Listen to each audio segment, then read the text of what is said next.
In the days when Israel groaned beneath the hand of the Philistines, a child was promised to a barren woman from the tribe of Dan. An angel of the Lord declared that the boy would be a Nazirite from the womb, consecrated to God, set apart for a holy purpose. His name was Samson.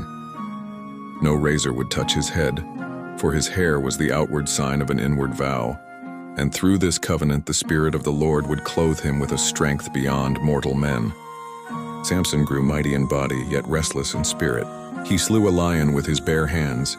He struck down 1,000 warriors with the jawbone of a donkey, and he shook the gates of Gaza from their hinges. Yet his iron is strong but may rust from within, so his heart was vulnerable to desire.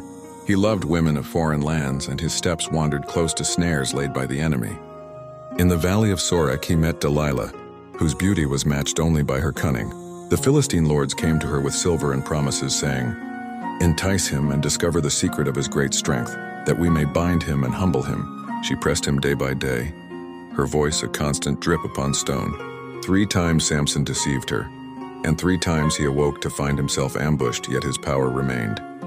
Still, Delilah wore him down with her persistence until love turned to weakness and weakness to betrayal. At last he revealed the truth. "If my hair is shorn, my strength will leave me, and I shall become like other men." As he slept upon her lap, the locks of his vow were cut.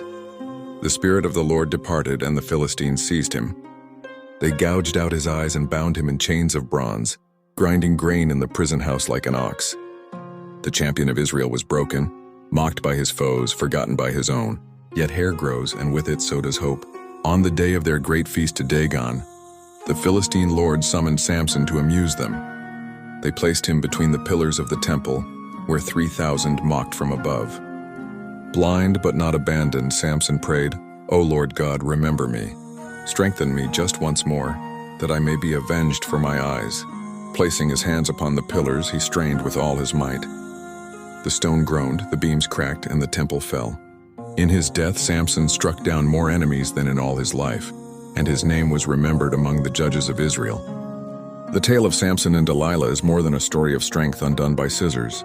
It is a mirror to the soul. How consecration may be squandered by passion, how betrayal cuts deeper than blades, and how even in ruin God may restore a final purpose. Samson's might was not his own, it was the Lord's. His fall warns of pride and lust, yet his last prayer testifies that grace can yet be found in brokenness. For wisdom whispers here. The enemy often conquers not by force but by seduction. The world offers silver, but the cost is the soul. Yet even the fallen may rise if they bow their heart to God, for he remembers those who call upon his name.